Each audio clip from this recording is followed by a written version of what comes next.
les quiero animar a que, si usted quiere luego reflexionar sobre lo que vamos a hablar en esta mañana, consiga su CD al finalizar la reunión, encárguelo por lo menos y después se los van a entregar.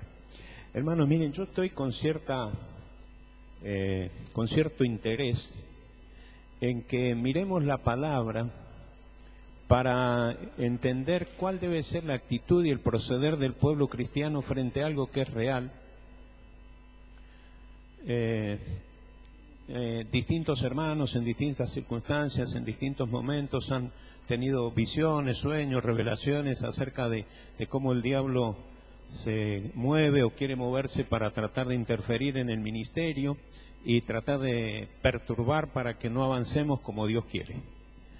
Y estas cosas me han inquietado y me di cuenta, en realidad yo estaba en la semana trabajando una palabra, tratando de seguir sobre las parábolas de las que venía hablando Sergio, y no lograba enlazar las cosas y no me daba cuenta por qué. Y el viernes estuve reunido con un grupo de los hermanos intercesores de aquí y ahí entendí cuál era la cosa y vino este tema como una tromba y es lo que quiero compartir. Hace un tiempo atrás escuché a un profeta que decía que los cristianos estamos en medio de una confrontación de dos reinos, el reino de las tinieblas y el reino de los cielos. La verdad que me quedé pensando en esa declaración y traté de analizarla, y la conclusión a la que yo arribé, usted puede disentir conmigo, pero yo me fui a la Biblia y encontré que es imposible que haya una confrontación de dos reinos. El reino de las tinieblas no tiene forma de confrontar al reino de los cielos. El reino de los cielos es suficiente en sí mismo para detener y frustrar toda acción del reino de las tinieblas. No existe tal confrontación. Y mi preocupación y mi temor al respecto es que hay quienes aceptan esa verdad y entonces se meten en un plan de lucha contra el reino de las tinieblas, como que hay que inventar algunas estrategias para vencer el reino de las tinieblas. Yo le quiero decir que toda lucha espiritual planteada entre el reino de las tinieblas y el reino de los cielos es una lucha desigual. Porque Dios tiene todo el poder, toda la autoridad y todo lo necesario para que nosotros entendamos que el reino de las tinieblas, escuche bien lo que voy a decir, ya está vencido. Cuando nosotros nos metemos a tratar de entender, hoy simplemente, porque hablar de este tema nos llevaría mucho tiempo, yo simplemente hoy quiero plantear algunos principios, porque lo que nosotros podemos rescatar de la Biblia para enfrentar estas cosas tienen que ser principios, no andar imitando situaciones, porque, por ejemplo, nosotros queremos tomar la ciudad de Cipolletti y entonces miramos la Biblia y miramos la toma de Jericó y le pegamos 7 vueltas a Cipolletti y esperamos que los muros se derriben y resulta que seguimos dando vueltas. Ya 400.000 vueltas le dimos. Algo estamos haciendo mal. Entonces, lo que nosotros tenemos que hacer no es imitar lo que Dios le mandó a hacer a un hombre de Dios en su momento, en un lugar geográfico, en una determinada situación, sino que nosotros lo que tenemos que hacer es aprovechar los principios que se desprenden de la palabra de Dios y las estrategias nos las revelará el Señor. Entonces, cuando usted se encuentre ante la evidencia de una manifestación diabólica, lo que dice la palabra, lo que acabamos de leer en Colosenses, lo que vamos a leer en otros pasajes de la Biblia, todos los salmos que nosotros recitamos, Salmo 23, Salmo 91, Salmo 46, nos dan la base para decir que cuando usted ve al diablo tratando de moverse, plántese firme, como dice Pablo en Efesios, y deje que el diablo haga todas las piruetas que quiera delante suyo para tratar de convencerlo, pero no le crea.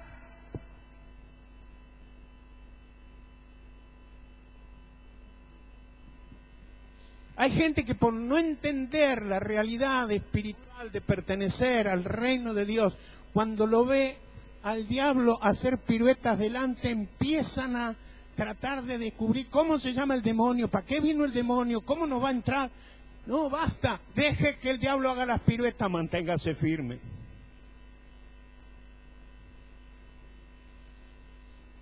Segunda de Crónicas, capítulo 20. Yo voy a leer de la Nueva Versión Internacional.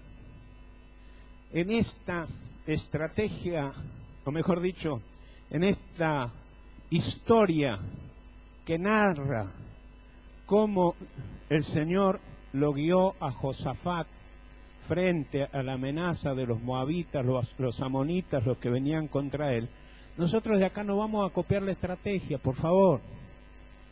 No se ponga a cantar cuando tiene que levantar el fusil, pero no levante el fusil cuando se tiene que poner a cantar.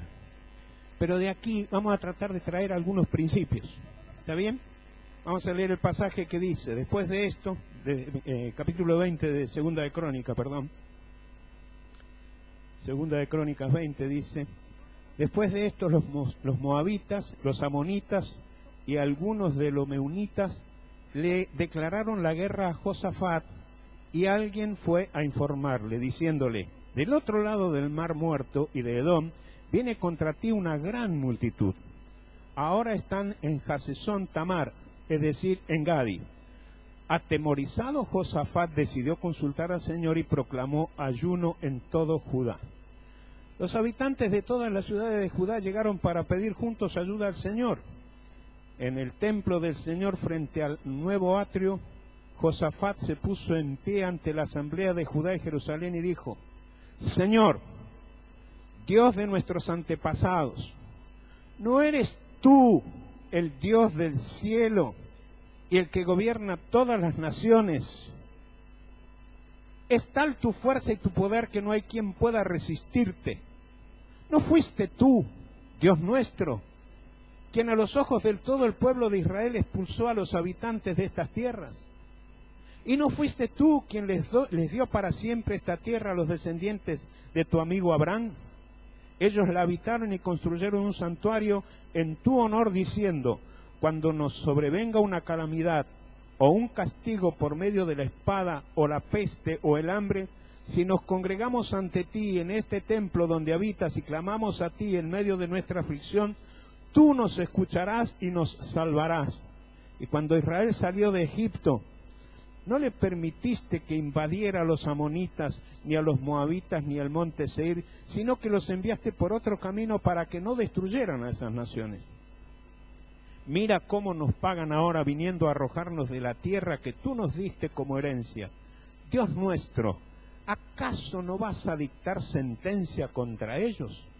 Nosotros no podemos oponernos a esa gran multitud que viene a atacarnos. No sabemos qué hacer. En ti hemos puesto nuestra esperanza. Todos los hombres de Judá estaban en pie delante del Señor junto a sus mujeres y sus hijos, aún los más pequeños. Entonces el Espíritu del Señor vino sobre Jaasiel, hijo de Zacarías, descendiente en línea directa de Benaías, Jehiel y Matanías.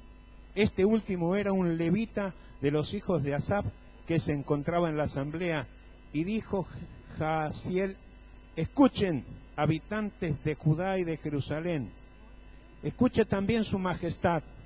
Así dice el Señor, no tengan miedo ni se acobarden cuando vean ese ejército, porque la batalla no es de ustedes, sino mía, dice el Señor. Mañana cuando ellos suban por la cuesta de Cis, ustedes saldrán contra ellos y los encontrarán junto al arroyo frente al desierto de Jeruel. Pero ustedes no tendrán que intervenir en esta batalla, simplemente quédense quietos en sus puestos para que vean la salvación que el Señor les dará. Habitantes de Judá y de Jerusalén, no tengan miedo ni se acobarden. Salgan mañana contra ellos, porque yo, el Señor, estaré con ustedes. Josafat y todos los habitantes de Judá y Jerusalén se postraron rostro en tierra y adoraron al Señor. Y los levitas, hijos de Coat y de Coré, se pusieron en pie para alabar al Señor a voz en cuello. Al día siguiente, Madrugaron y fueron al desierto de Tecoa. Mientras avanzaba, Josafat se detuvo y dijo: habitantes de Judá y Jerusalén, escúchenme. Confíen en el Señor y serán librados. Confíen en sus profetas y tendrán éxito.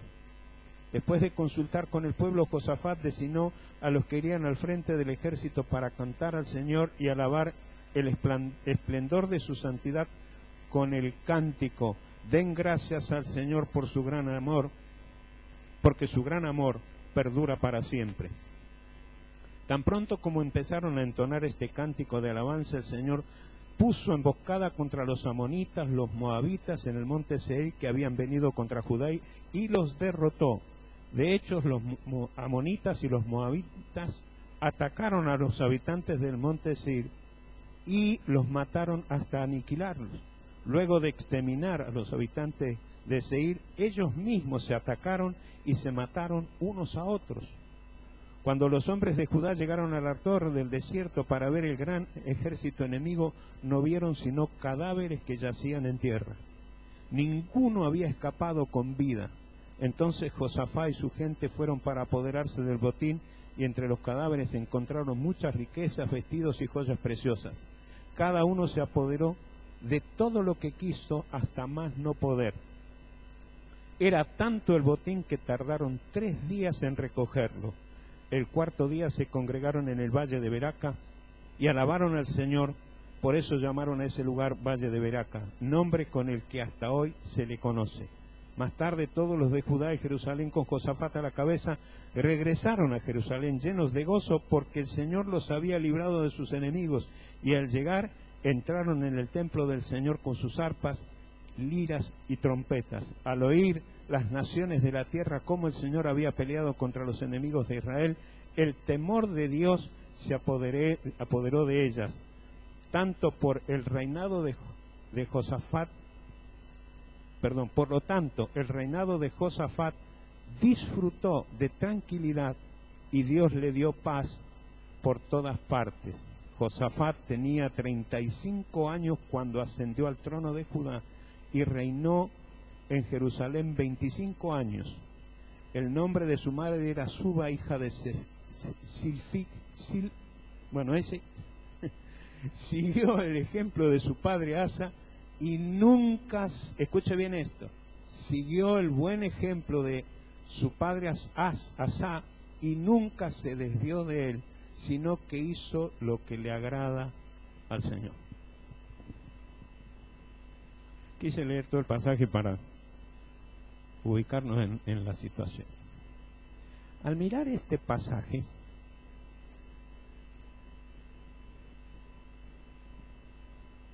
pero estén atentos ustedes, tienen algo que recibir de acá. Al mirar este pasaje,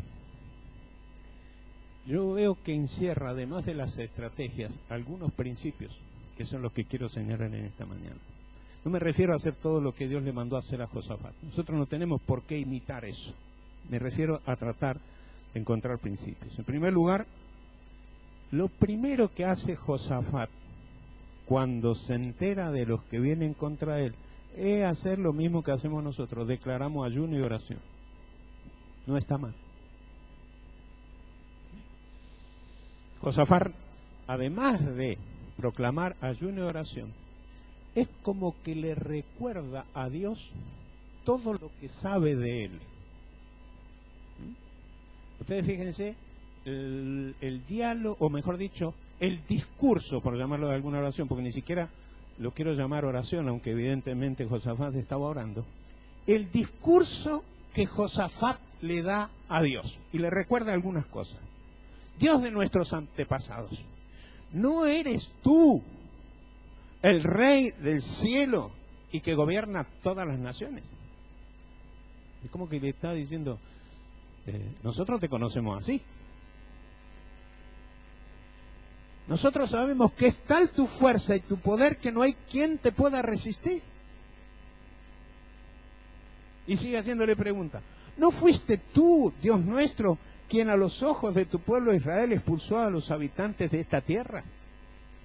¿No fuiste tú quien les dio para siempre esta tierra a los descendientes de tu amigo Abraham?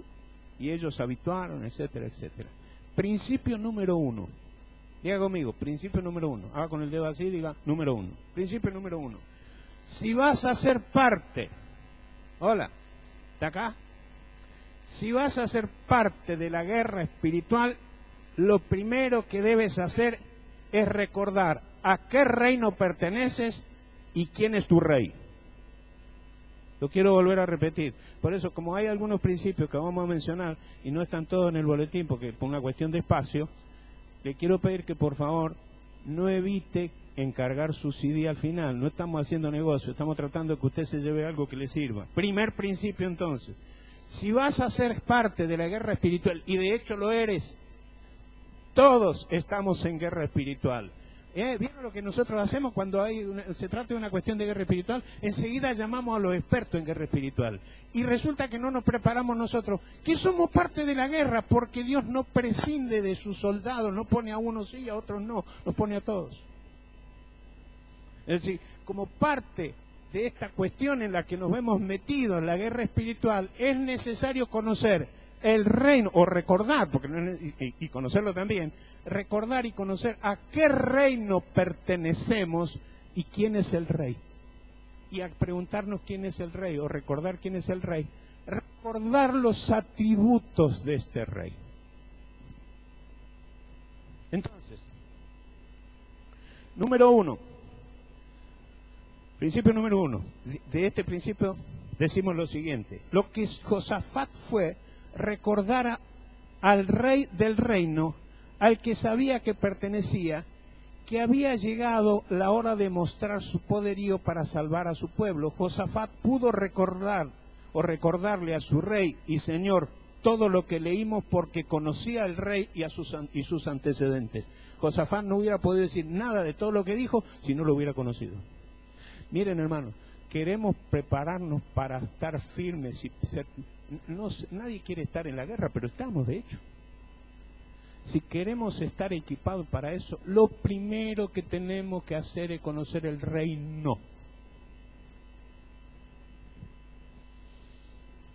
No me voy a parar acá porque hay mucho para enseñar acá, pero quiero decirles, la gran confusión que tenemos muchas veces los cristianos, poniendo como sinónimos iglesia y reino, y no son la misma cosa. Una cosa es el reino, otra cosa es la iglesia.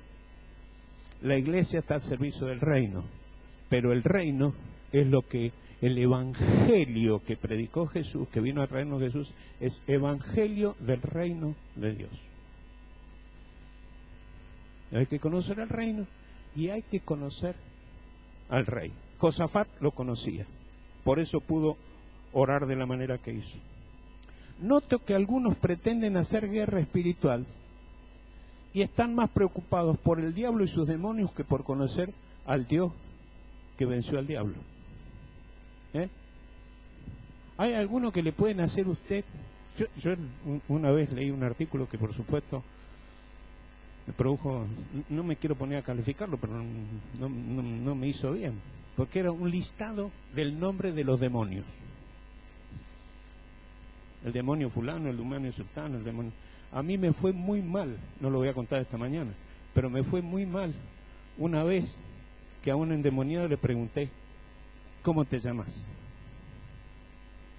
Porque yo esperaba que me diera el nombre del demonio y me dio el nombre y yo dije, demonio inmundo, en el nombre de Jesús, qué nombre horrible. Y la mujer sacó su documento y me dijo, no, pastor, es mi nombre.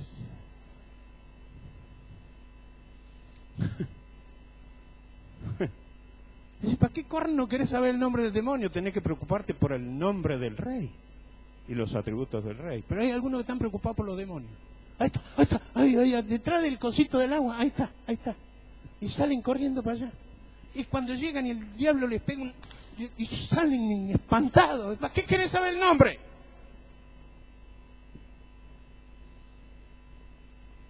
Los que tienen sueño y ven a los demonios, ven a la cosa negra y ven... Está bien, yo no niego los sueños. Pero si un sueño te hace temblar, tenés que pensar que todavía no estás preparado para la guerra. Y la enseñanza aquí es tratar de conocer al que te respalda, al que te guarda. Esta mañana Diego oraba y decía, Señor, nos ponemos debajo de tus alas. como dice el Salmo 91. ¿Qué dice el Salmo 91? Que si estamos debajo de la sala del Señor, estamos seguros. Cuando la Biblia dice que nuestra vida está escondida con Cristo en Dios, ¿cómo va a ser un demonio para meterse ahí? Por eso digo, el diablo puede hacer muchas piruetas adelante. Y no estoy tratando de negar la realidad de un reino espiritual. La Biblia dice que el mundo está bajo el poder del maligno. Pero el mundo está bajo el poder del maligno porque el mundo le dio la espalda a Dios. Y el diablo sin vergüenza se cree que porque puede seguir haciendo piruetas delante nuestro, todavía puede ganar. No, ya perdió. Si no, no participemos ni de la cena del Señor, donde estamos recordando que el sacrificio de Cristo Jesús es válido para siempre. Amén.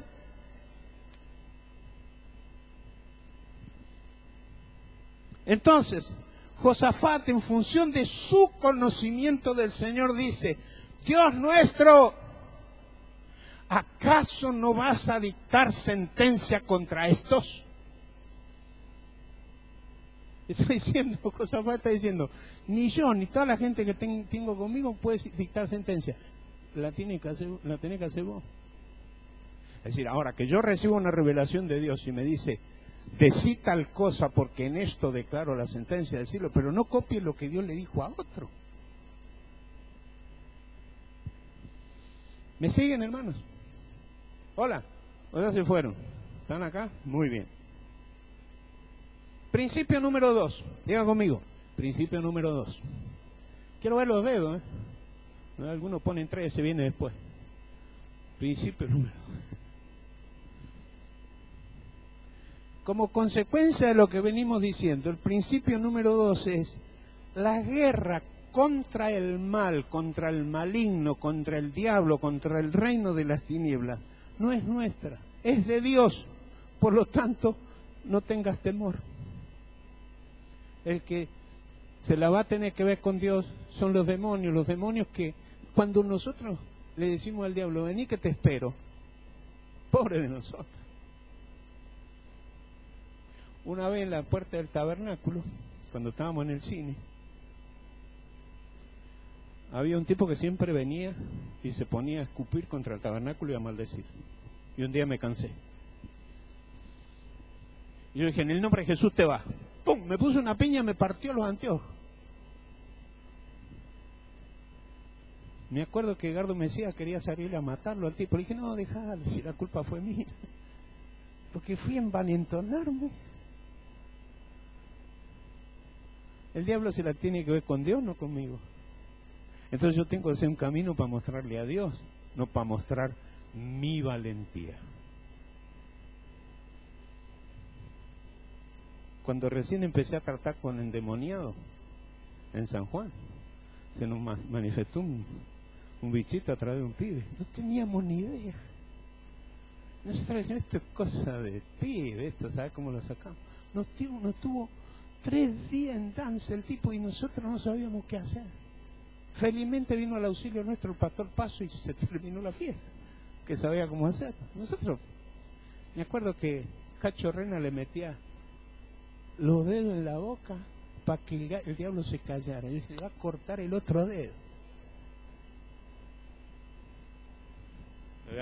Cacho ya le falta este dedo, se va a quedar con otro menos. No. Fíjense lo que dice Josafat. El Señor le dijo a Josafat, ustedes no tendrán que intervenir en la batalla, simplemente quédense quietos en sus puestos para que vean la salvación que les da. Principio número 2, la guerra contra el mal, la guerra contra el diablo, la guerra contra el reino de las tinieblas, aun cuando nosotros somos protagonistas porque Dios nos manda a nosotros. La guerra no es con nosotros, la guerra es del Señor. Cuidado, no envalentonarse frente al enemigo pretendiendo que tenemos conocimiento, la experiencia y la capacidad para vencerlo. Debemos tener conciencia todo el tiempo que el que venció al diablo lo ata, lo enmudece y a quien obedece es al Señor Jesucristo, de modo que mi autoridad frente a cualquier demonio y mi confianza es en el nombre del Señor Jesucristo. Amén. Principio número 3. ¿Los deditos? Muy bien, eso es para saber si están atentos. Principio número 3. La adoración y la alabanza, digan conmigo, la adoración y la alabanza, por eso dije a los que están en el equipo de alabanza y oración, estén atentos, y a toda la iglesia también. La adoración y la alabanza, conforme se desprende de este texto, son un acto de humillación y rendición ante la evidencia que le da la victoria al que le pertenece la victoria. Son un acto de humillación, un acto de reconocimiento. Josafat y todos los habitantes de Judá y de Jerusalén se postraron rostro, después que el Señor le había dicho, quédense tranquilos, la batalla es mía, ustedes no van a tener nada que hacer. Los habitantes de Judá, Jerusalén y el rey Josafat se postraron rostro en tierra y adoraron al Señor. Cuando un diablo está haciendo pirueta, hay que adorar a Dios, no preocuparse por el demonio. Hola. No estoy diciendo que no tenemos que reprender al diablo cuando hay que reprenderlo. Lo que estoy diciendo es que el principio es que cuando nosotros entendemos que el diablo está queriendo hacer algo y el Señor nos recuerda, yo te libro, yo te cuido, yo te protejo, no, el diablo no puede hacer nada contra vos. Yo no tengo que ponerme a inventar una frase, a conocer el nombre del demonio y tratar de reprender al demonio con su nombre y apellido porque esa manera es más eficiente. No, lo que dice la Biblia es adorar. Diga conmigo, adorar. Lo que hicieron Josafat cuando entendieron esto fue adorar.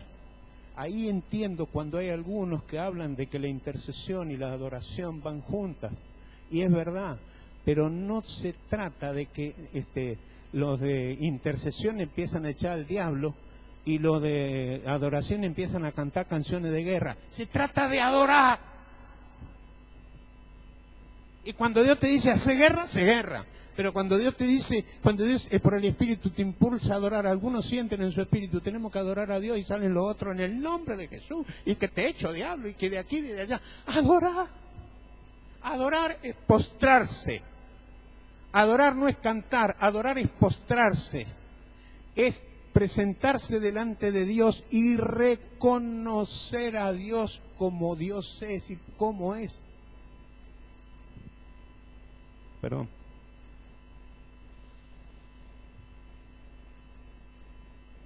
Y los levitas de los hijos de Coat y de Coré se pusieron en pie para alabar al Señor, voz en cuello. A los gritos estaban los negros, pero no estaban reprendiendo al diablo, estaban alabando.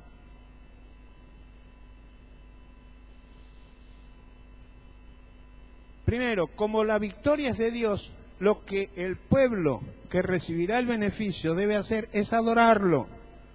La adoración no son solo canciones, la adoración es postración ante la majestad de Dios y el reconocimiento de quién es Él, de sus atributos, su omnipotencia, su omnipresencia, su omnisciencia, tanto como de su santidad, su justicia, su grandeza, etc. Segundo, cuando te enfrentes a las fuerzas del mal, actúa con autoridad, pero sin soberbia, solamente exaltando siempre al que tiene el poder, el Señor Jesucristo. Esos son principios que nos cubren. Y por favor entiendan, creo que somos lo suficientemente inteligentes, que no estoy diciendo que cuando hay que, en el nombre de Jesús, echar fuera demonios, no hay que hacerlo. Pero tenemos que estar fundados en algunos principios que nos ayudan a plantarnos de tal manera que cuando el diablo lo ve, o cuando el diablo ve al ejército del Señor plantado en esa posición, como fue lo del caso del ejército de Josafat, ni siquiera se le acercaron y se destruyeron entre ellos. Por eso hay demonios que vuelven destruidos al infierno a dar el informe a Satanás, porque hubo un pueblo que se paró firme, se plantó en autoridad reconociendo al Señor y los demonios no tuvieron que hacer. Pobre de esos demonios cuando el diablo los agarre, pero es cosa de ellos.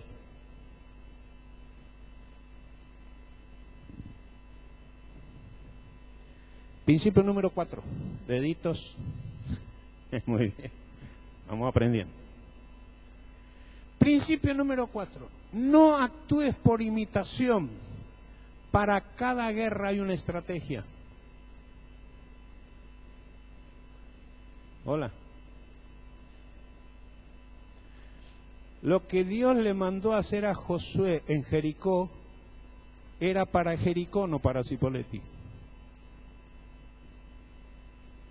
Hemos querido tomar la ciudad de Cipolletti, ya lo dije antes, dando 7 vueltas, haciendo sonar la trompeta, y la ciudad sigue igual. Debemos buscar la estrategia que le corresponde. Lo que Dios le mandó a hacer a Josafat para su tierra, para ese momento, no es para la Argentina.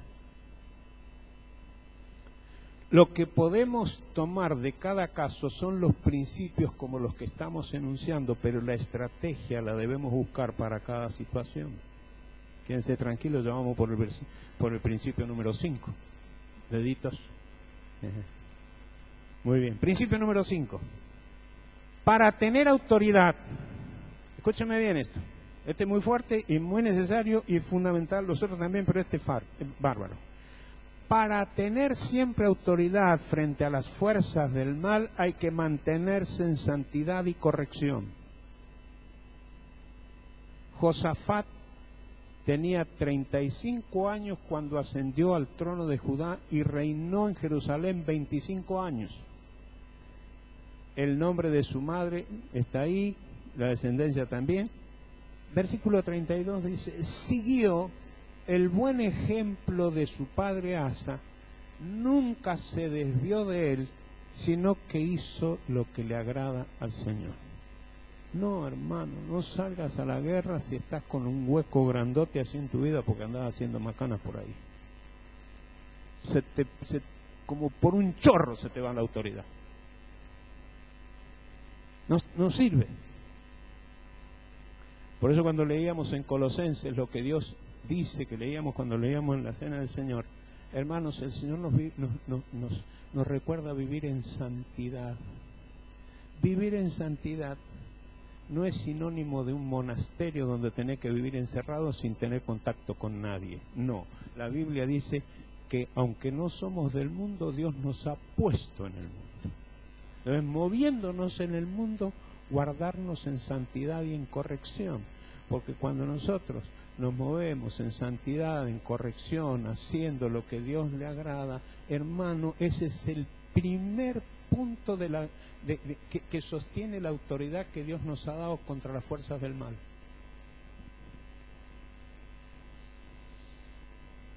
Y no me voy a poner a hacer un listado aquí de lo que significa andar en santidad, hermano, porque no es listado, es actitud.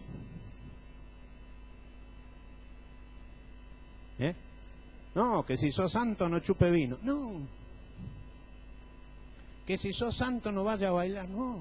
Que si sos santo no fume. No, esas cosas, el emborracharse, el embriagarse, el meterse en lugares que no convienen, el consumir algo que nos daña, no tiene que ver con la santidad, tiene que ver con la inteligencia, hermano. Yo no me puedo meter en un lugar donde me van a enredar. No tiene que ver con la santidad. Yo le he prohibido a los que quieren saber si se puede fumar que me lo vengan a preguntar, porque ¿saben cómo lo saco? Hermano, decidí vos si querés morirte o no. Encima los que fuman, yo no los entiendo, hermano. Tiene un tremendo cartel en la etiqueta de cigarrillo que dice, el fumar te mata, el fumar te produce cáncer, y te salen una foto de unos tipos que ya ni diente tienen. Y van y compran eso. Y, ¿vos leíste eso? Yo le dije a mi hermano el otro día, ¿vos leíste eso? Y sí, ¿pero qué? ¿Te querés morir? Seguí fumando. Es una cuestión de inteligencia. ¿Te querés chupar y vivir todo el día emborrachado? Una cuestión de inteligencia, porque cuando te emborrachás perdés el control. No es santidad eso, es inteligencia. Si te querés meter en un boliche donde hay droga, donde delante tuyo va a pasar de todo, el toqueteo, el maneseo de mujeres con mujeres, hombre con hombre, empezamos por ahí hoy porque eso es lo que pasa, hombre con mujeres, etcétera, etcétera, que te van a excitar y te van a provocar, por lo menos en tu mente, a hacer algo, porque no me vas a decir que vas a salir viendo todo lo que ves y tu mentecita tranquilita. ¡No! Esto es una cuestión de inteligencia, no te metas donde va a haber basura. Eso no es santidad. Santidad tiene que ver con hacer lo que le agrada a Dios. Y no me pidas la lista. Lee la palabra, ora al Señor, La Biblia dice que el Espíritu Santo es el árbitro que nos muestra cuando nosotros estamos en orden con Dios y cuando no lo estamos, porque cuando estás en orden con Dios, lo que hace el Espíritu Santo es darte paz. Y cuando estamos desordenados, tenés inquietud, tenés angustia, el espíritu se contrista, el espíritu se apaga. Por eso la Biblia dice que no te dijimos que se apague el Espíritu Santo, que no se contriste. Eso es lo que colabora a la santidad.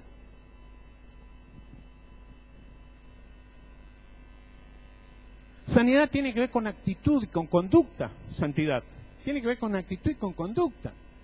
Hermano, si andás choreando por ahí, tenés un negocio y falseaste la balanza, no pagás los impuestos, ni siquiera quiero hablar del diezmo porque tengo temor de pisar más callo de lo que conviene.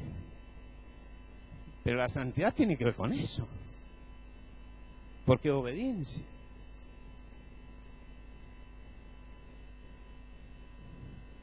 Vino una mujer y me dijo, pastor, ¿se puede ir al teatro? ¿Qué sé yo, hermano? ¿Usted quiere ir al teatro? No, pero los cristianos podemos ir al teatro. Sí. Depende de lo que vaya a ver. Pero no me lo haga decidir a mí. No, el pastor me dijo que se puede ir. Y se van y se ven cualquier cosa. Jodete. No es así. ¿Tengo que seguir explicando? Creo que está claro. Entonces, no te metas en guerra espiritual si no te fluye la santidad como algo natural. Josafat fue fiel a lo que había recibido de su padre y se mantuvo en esa línea. Aprendamos a mantenernos en santidad y la victoria siempre estará asegurada. Principio número 6. Son 7, así que me quedan 2. ¿Cómo van a hacer para marcar 6? No sé, arréglense las 6.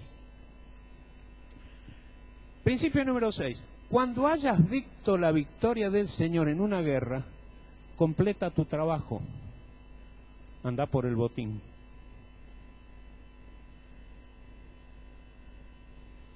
Dice que era tanto el botín que no pudieron llevárselo de una sola vez. 3 días estuvieron recogiendo. Nosotros hacemos guerra espiritual. Echamos al diablo y después abandonamos el botín. Le echamos el demonio a una persona que estaba hasta las manos, atado por todos lados. Reprendemos al diablo, el diablo se va, y digo, bueno, que Dios te bendiga, lo largamos. Y eso hay que llevárselo y ministrarlo. Y hay que enseñarle la palabra, y hay que cuidarlo, y hay que acompañarlo. No es que se bautice, ya es de la iglesia y ya está. Y después lo andamos lamentando y decimos, este tipo lo ministramos, le echamos los demonios, lo bautizamos, mirá dónde anda ahora. Y lógico, porque lo descuidamos antes de tiempo. No digo, yo no soy de los que cree que a una persona hay que ponerle la muleta para siempre. No, la muleta se pone mientras hace falta. Cuando se te sanó la pierna, camina solo. Pero mientras cojea y necesita la muleta, ahí estoy para que se apoye. Completemos el trabajo. Cuando termina la guerra, hay que completar el trabajo.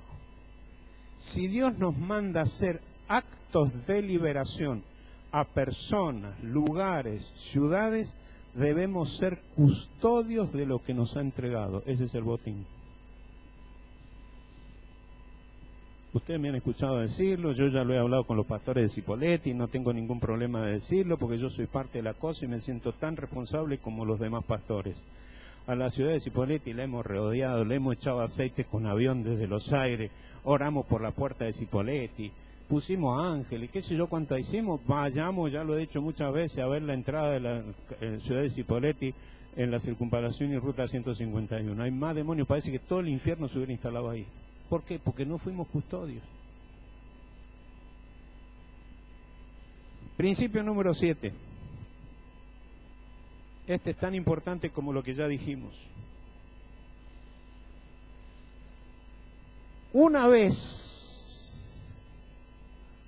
recibida la victoria que Dios nos ha dado, debemos mantener cerradas las puertas al reino de las tinieblas. Las alianzas incorrectas pueden hacernos perder todo lo que Dios nos había concedido. Fíjense lo que le pasó a Josafat. Después de esto, Josafat se alió con el perverso Ocosías. Esto de las alianzas que no convienen. Después de esto, Josafat se alió con el perverso Ocosías, rey de Israel, para construir una flota mercante que iría a Tarsis. Los barcos los hacían Ezión-Geber. Entonces Eliezer, hijo de Dodías, de Maresá, profetizó contra Josafat: por haberte aliado con Ocosías, el Señor destruirá lo que estás haciendo. En efecto, los barcos naufragaron y no pudieron ir a Tarsis. Cuando tenemos la victoria, cuidado con las alianzas y los actos que hacemos. Si empezamos bien, no terminemos mal. Cuando hayamos conseguido la paz, la prosperidad, el crecimiento, vendrán algunos a aprovechar lo que tenemos. Esto nos está ocurriendo en este tiempo, hermano. Acá es donde tenemos que abrir los ojos. Venimos estrechando las cosas. La enseñanza de esta mañana es como para fortalecer algunas cosas que hemos venido tratando de entender y poner en orden durante estos últimos tiempos. Hemos venido trabajando, hemos tenido retiros, hemos trabajado la palabra. Tenemos la palabra que fue dada en el 2012, tenemos la palabra que Dios nos ha dado en este tiempo de ordenarnos, de mantenernos en orden delante de Él, etcétera, etcétera, etcétera. Y lo que hacemos esta mañana es fortalecer y darle un poco más de alcance a lo que venimos entendiendo. Y quiero decirles que cuando Dios nos va dando la victoria, hay algunos que van a venir a aprovechar lo que Dios nos ha dado. Ojo al hilo. Allí nos hace falta el discernimiento, allí nos hace falta el estar plantados bien en lo que Dios nos ha dado. Si Dios nos baja la bandera y dice, vayan detrás de eso, tenemos que ir. Pero cuando no tenés paz, por más que en todo el mundo la gente se haya aliado con el que te viene a buscar, si Dios no te abre el camino, quédate tranquilo donde estás y no te apresures. Cuando hayas conseguido la paz, la prosperidad, el crecimiento, vendrán algunos a aprovechar lo que tenemos. Cuidado con las alianzas. Mantengámonos dentro de la visión autóctona que Dios nos ha dado. Eso nos dará seguridad. No se trata de no hacer nada, se trata de estar seguros de qué tenemos que hacer, cuándo lo tenemos que hacer, con quiénes lo tenemos que hacer. Hermanos, para este tiempo nosotros teníamos determinado hacer algunas acciones en la ciudad de Cipolletti. Alguien vino y nos advirtió y nos dijo, cuidado donde se van a meter. Hemos orado, hemos buscado consejo y no nos hemos involucrado porque entendimos que no era el momento, porque entendíamos que no era lo que convenía. Y ustedes saben que yo trabajo con los pastores de la ciudad de Cipolletti, y ustedes saben que mi pasión es ver una iglesia unida en toda la ciudad. Pero tenemos que caminar sobre principios y no sobre excesivas cuotas de entusiasmo que a veces nos hacen equivocar. Amén. Así que repaso los principios. Los repaso y con esto concluimos. Y te voy a pedir, Rubén, que por favor vos te prepares porque vos vas a orar cerrando este tiempo. Y si alguien en esta mañana no tenía en cuenta estos principios, como dije al principio, que no están incluidos todos en el boletín por una cuestión de espacio, por favor, si creen que esto es digno de ser repasado, la ven a Nancy al final y le encargan el CD de esta palabra. Pero repaso los principios a modo de bosquejo y le voy a pedir a Rubén que venga para orar. Principio número 1, si vas a ser parte de la guerra espiritual, lo primero que debes hacer es conocer y recordar a qué reinos perteneces y quién es tu rey. Principio número 2, la guerra contra el mal no es nuestra, es de Dios, por lo tanto no temas. Principio número 3, la adoración y la alabanza son un acto de humillación y rendición ante la evidencia de que la victoria le pertenece al Señor. Principio número 4, no actuar por imitación. Para cada guerra hay una estrategia. Principio número 5, para tener siempre autoridad frente a las fuerzas del mal, hay que mantenerse en santidad y corrección. Principio número 6, cuando hayas visto la victoria del Señor en una guerra, completa tu trabajo, recoge el botín. Principio número 7, mantener las puertas cerradas al reino de las tinieblas. Nos ponemos de pie para orar, hermanos.